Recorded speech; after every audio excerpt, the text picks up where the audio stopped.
the proofs this week are not super complicated, but I think the statements require a little bit of parsing. So what I've written there are just what Euclid, well, hopefully is almost word for word what Euclid wrote. And I'm going to give a brief kind of modern interpretation and then give the proof. Reading, I mean, actually, some of these are not too hard to understand. It's just when you read the text, it's just a wall of text, right? Separating it out is actually the first, that makes it easier to read, right? Okay, so I'll do the diagram on the first board, and then I will go to the other boards for the various statements of the proposition. So I'll do the diagram and the construction and labeling all here. Okay, so I'll defer the statement or the statements of the proposition until we get to the next boards. So let M be the center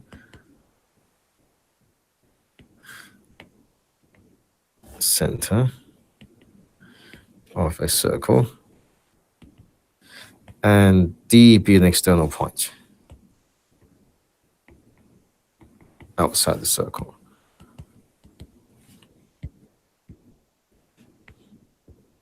And so we're going to be talking about lines emanating from D, but we won't, I guess, refer to it as such in the statements to follow. I guess we'll just have to kind of remember that D is the external point. We have a circle, and we're talking about lines going from D and hitting the circumference of the circle, and making statements about comparing lengths of the lines from D to the circumference of various different places where D hits the circumference of the circle. So of course we're going to need a circle, and today we're only going to draw one circle, and so that's not too difficult to do. And then we're going to have a point D, which is on the outside, and we're going to be looking at lines from D to the circle. So I'm going to draw a slightly simpler diagram than what Euclid has, and hopefully that's enough to capture all of the contents of the statement. So there is so in the text, Euclid refers to the concave part and the convex part of the circle, and I'm not sure whether he gives real good definitions for what this is, but I'll give what I think he means. So here's a point from, so I'm going to, put M, which is the center of the circle. This is the what we've gotten so far. So remember from the first proposition of this book, it tells us that we can find the center of the circle. We're going to call it M. And what we're going to do is, of course, with D and M, we're going to join them. This is not too surprising that we're going to do this. And we're going to call the point where it hits the circumference, this line through D and M, the other point A.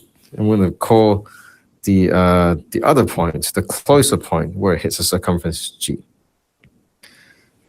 Okay, so I'm keeping with, I guess, Euclid's labeling system, which is why I'm jumping around the alphabet a little bit, if you're wondering why we're doing A, M, G, D, just so that when we look at the text, it's not completely different. We know B and C and E and F are coming. Right. And so what we're going to do, we're going to actually draw a perpendicular through M, perpendicular to this given line. This is not, I'm just going to dot this, right, perpendicular. I'm going to call this point X and this point Y. I guess this is not Euclid's notation. This is something I've added to indicate what is the convex part and what is the concave part, because these are two things that gets referred to in the, did I just undo? I can redo. Okay. That gets referred to in the text that maybe we can just make precise here. So the convex part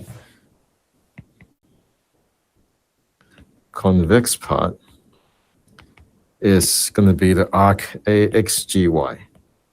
And I'll call it like this. There's this part. And the concave part is obviously the other part, the XAY.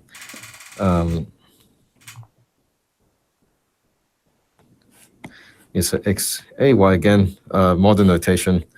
to refer to the two semicircles. And I guess this is going to let us be more precise with what we're saying. Okay, so now we're going to do some more constructions. We're going to emanate lines from D to the circumference of the circle. And so we're going to do, try and pick colors here. We're going to do line from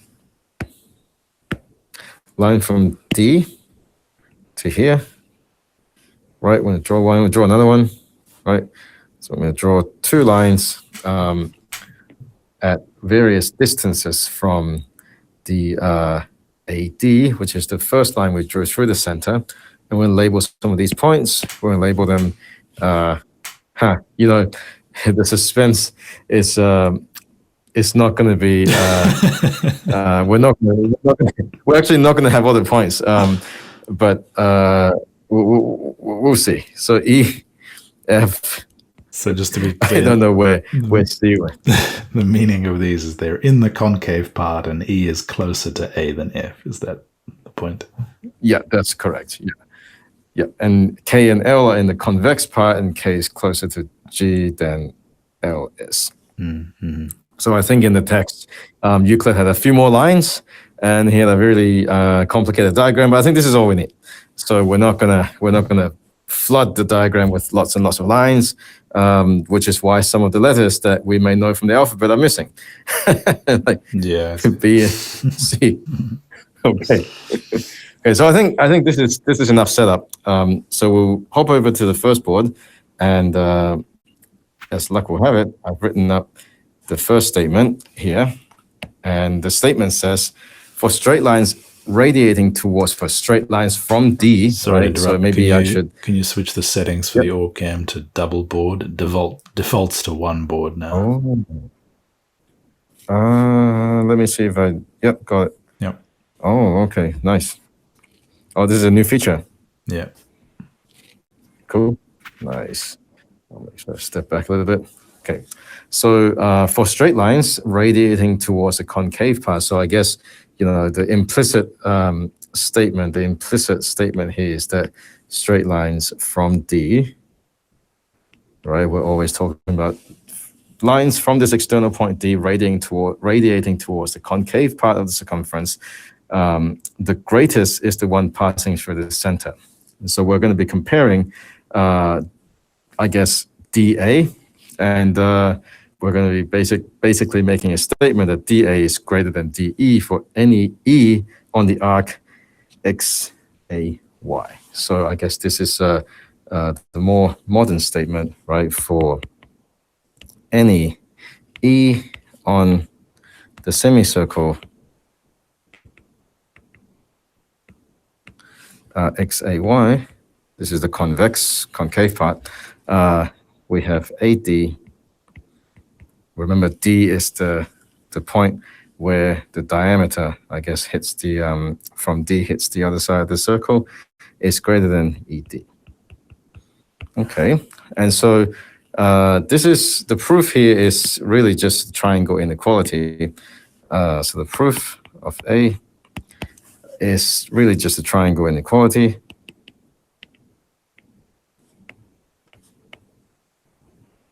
And remember, we actually have the triangle inequality as a previous proposition in Euclid. This is proposition 1.20.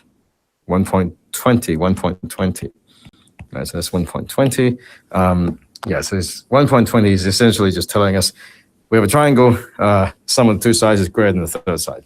Triangle inequality, right? So so if you go back to the diagram, what are we gonna, on which triangle are we gonna apply the triangle inequality to? It's gonna be triangle DME.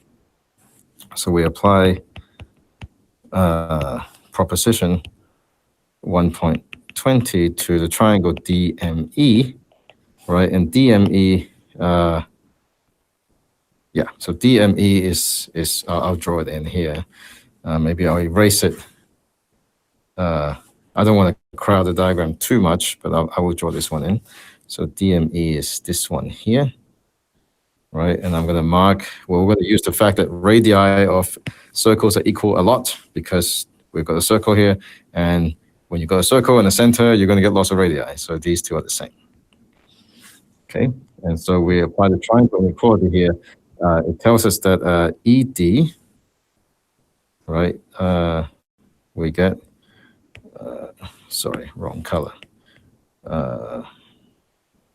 To get ED is less than or equal to the sum of the other two sides, which is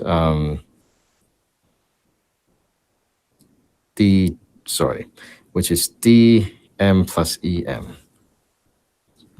dm plus em. And of course, dm plus em is really just a d, right? Because em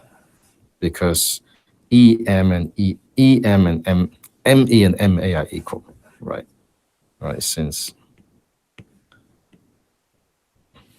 me and ma are equal because they're both radii of the same circle.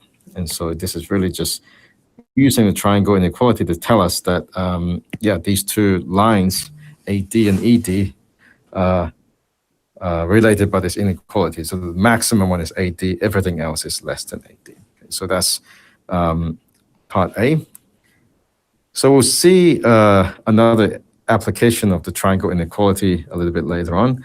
But the next statement, move across a little bit. So the next statement here is that a straight line nearer to the straight line passing through the center is greater than one farther away.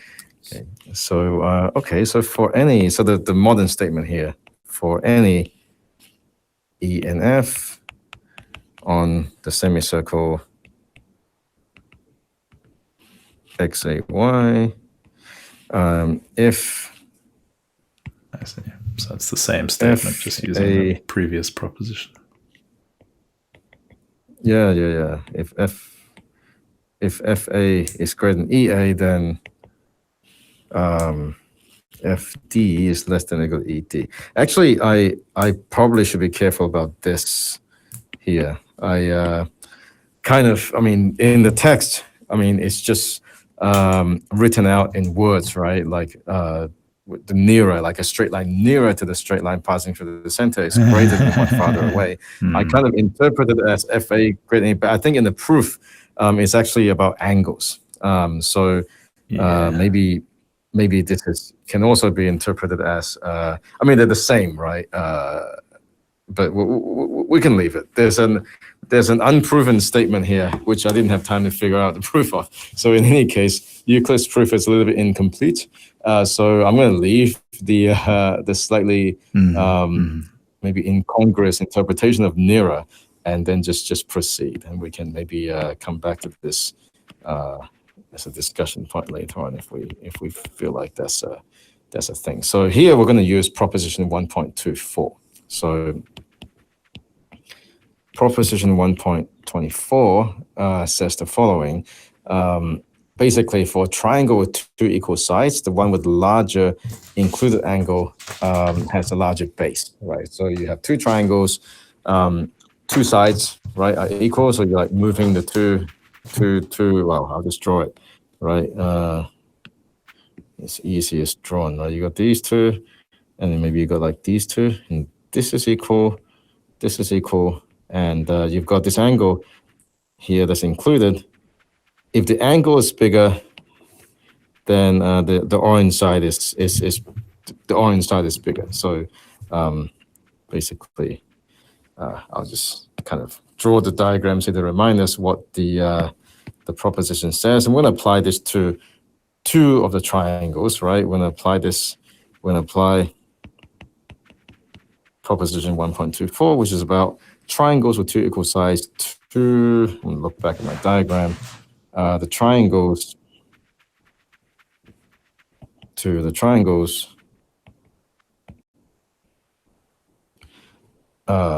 E, DME, and DMF.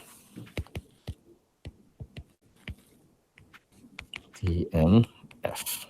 Okay, so you can see DME and DMF are precisely triangles that look like this. There's a angle that's included by two sides that are the same. So right, so since dm is common, and me is equal to mf, because they're both radii, right? And this is the unproven statement. I'll put it in red, that dm is greater than dmf. I guess this is what it means by closer, right? So I'm going to underline nearer. I think you're just making trouble for yourself, aren't you? I mean, I think when Euclid says nearer, he just means like closer on this circle. Like you pass through it on the way to the other one. In which case, there's nothing to prove, so, right. Yeah. And then so does that automatically mean those angles are equal? One is because one. Of course, because that's just a circle, right? Okay, yeah, you're right. Yes, that's correct. So actually, we're all good. Then we're just applying this. Then the other side, the base, is the ones that we're talking about, FD and ED. So FD is less than ED.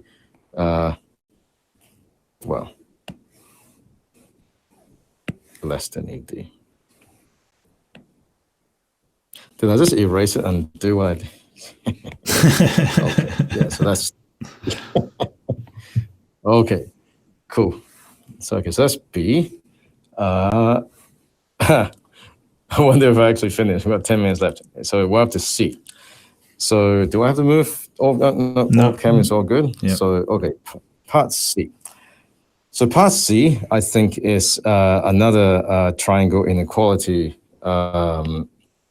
application. So maybe I'm going to skip this, right? This is all right now. So for any k on the same semicircle xgy, so this is the convex part now. dg is radiating less than from D again. Is that right? Yes. Yeah. Yes, that's right. Radiating from D. Thanks. And so here we're going to apply the triangle inequality to 1.22. Let's go back to the diagram and take a quick look. This is DGK. So we're going to be applying to the triangle DMK. DMK. And so what this tells us is that DM that's the big side. Well, that's the height. Well, that's one of the sides. DM is less than or equal to the sum of the other two sides, which is DK plus MK. Remember, MK here, that's the radius, right? So since MK is equal to MG, these are both radii, what we can do now is, we also can, and DM is actually made up of the radius MG and then GD, right? So MG and GD, right? We have, so we just, you got MK and MG on one side, MK on the other side, and so you get rid of them, you get GD, DG is less than or equal to DK. Okay, so that's C. So again, triangle inequality, looking at the radius of a circle and kind of recombining various side lengths to get us what we want. Okay, so part D. Part D says that a straight line nearer to the least straight line on the convex side is always less than one farther away. So this is probably the most imprecise statement. The only straight line, emanating from D to the circumference of the circle, right? And I guess the least straight line, I'm going to actually put the least straight line here is DG. Yeah. Right, we kind of saw this. It's always less than one farther away. And so here we use the proposition 1.21. So do I have a I guess I do have a more precise statement. So for any, did that for any K and L on the semicircle, this is xgy, the convex part. If LG, well, yeah, I did the same thing. Maybe this is stupid. LG greater than LKD. Yeah, maybe, yeah, just the arc LG, KG, then we know the points on the circle, right?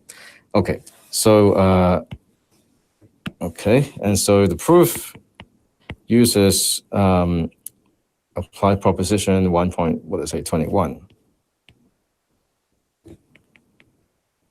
So 1.21, what does that say? Again, I'll just draw a quick diagram to indicate what this was. So you have a triangle. These are propositions for triangles, and you want to construct a triangle on the inside using, well, there's a base, make a triangle on the inside. Hang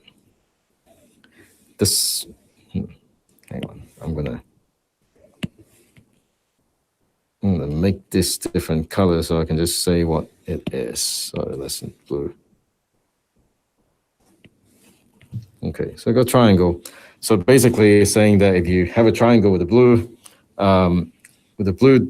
side and the white, and you construct a triangle inside, then the sum of the blue sides is greater than the sum of the red sides, and the angle subtended by, well, the angle between the two red lines is greater than the angle between the two blue lines. I don't think we need the angle, we just need the lengths. So what are we going to apply this to? We're going to apply this to the triangle. We're going to apply this to the triangle, the triangles M. Well, maybe I'll just write the thing here, right? I'll just label it with M, D, K, and L, right? That's kind of what we're going to apply it to. We go back to the diagram.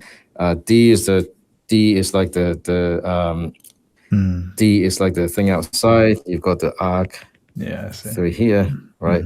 Yeah, so that's how we're going to apply it. So that gives us what we want pretty easily. It's almost just a direct application of just subtracting the radii. Yeah, I see. Yeah. So that's all you do. So we get ML plus LD is greater than MK plus KD. And of course, right, these two, the radii are the same. So we just get rid of them, ML, MK. So we get LD greater than KD. Okay, so we're done here. Now we've got probably the most, the longest part of the proof at the end. So the last statement here says that only two straight lines will radiate from D towards the circumference of the circle, one on each side of the least straight line. So from D towards the circumference, I'll say the convex part. Only two equal lines, meaning if you have two equal lines, then they must be on either side of the least line. It's not like there's only one pair. There's infinitely many pairs, but is that how I read this? Yeah, it's only one pair. Yes, I think that's what it says. And so the proof here, it would be great if I can have the diagram on the same page. Now I'm just kind of referring to the diagram. I'll redraw a part of it. I think that's instructive here. Maybe I'll just draw the circle, and then I'll have this D here, and then I see how quickly I can draw this thing up. So I got this thing here, and I've got a line, right? We've got a line going from here to here, line going from here to here. What are we saying? Oh no, you only one of them. So yeah, we've got one of them. I'm gonna actually draw it a little bit wider so we have more room. Okay, so that's 1. I'm gonna call this 1K, this 1G, right? And keeping kind of the previous notation here. And we're gonna join this up. Okay, so now what are we gonna do? So this is what we have here. This is one line. We're gonna do a construction and construct on the other side. We're gonna use proposition 1.23. Sorry, Ken, let me just make sure that in C and D, I mean, we sort of draw the pictures as though, for example, in D, that L and K are in the convex part. But that's not necessary, right? The statement is true for any L and K on the same side of the... You So I'm looking at the... What was your question? I mean, the proof... Wait, is that true? Yeah, the proof's... Maybe it isn't true. No, the proof requires L and K to both... Oh, it says on the convex side. Yeah, okay. I'm just... Yeah, if you go to the other side, you just get the reverse inequality. And I think the proof is similar, but not exactly the same as Euclid did it. Because I'm just a bit worried that how do we... Well, maybe you're about to prove that, so go on. But I was a bit worried that if I take K and I keep taking it around the circle towards the other intersection of DM with the circle, like, how do I know that I can't find another line of equal length to DK doing that? Because the comparisons we have set up okay. So, are like... Okay, so K and L, K has to be on the convex part. I think the proof won't work. Well, as stated, won't work if you allow K to go past it. Not that it's not true. I think it's still true. Yeah. Okay. Right. Yeah. All right. Yeah, so we're just worrying about... There is a convex. Yep. All right. Cool. Hopefully by the end, we'll be kind of clear what we mean, and what you're worried about might not be a thing. So, okay, so we're going to use proposition 1.23. I'm going to use proposition 1.23 to construct angle DMB. So I'm going to call B here. So B makes an appearance. We actually do have a letter between A and D, which is the same as DMK. So yeah, proposition 1.23 allows us to construct angles that are the same. So there's an angle here, these two are the same, and we're going to just call the point, construct a line from M, going out, and we're just going to call the point of intersection this line in the circle B, right? So now we have this. And now we're going to play a congruent triangle, right? We've just got two triangles here, and you can already see that we have two congruent triangles because these two are radii. And so by proposition, so this construction gives us two lines that satisfy what the, that satisfies the criteria as presented in the statement. So by proposition, what is this? 1.4, right? The triangles, I guess DMB and DMK, I'll say equal, congruent, right? So, and this is because DM is common, MK and MB are the same because they're radii, and we constructed the included angle to be exactly the same. And so now DK is equal to DB. So we've got a pair of lines emanating from D. So, this is kind of an existence, right? And then I guess the next part is to show that these are the only ones. This is, I won't write this part out. This is kind of just applying the previous statement about points on the convex part of the circle. So let's suppose you have another point N, right? And then, you have a line here. Now, if dn is equal to db, right? We're just going to assume that n is on the side of db. Then if n is farther away from b, farther away from g compared to b, then by the previous statement, then dn is actually going to be greater than db. If n is closer to g than b, then dn is going to be less than db.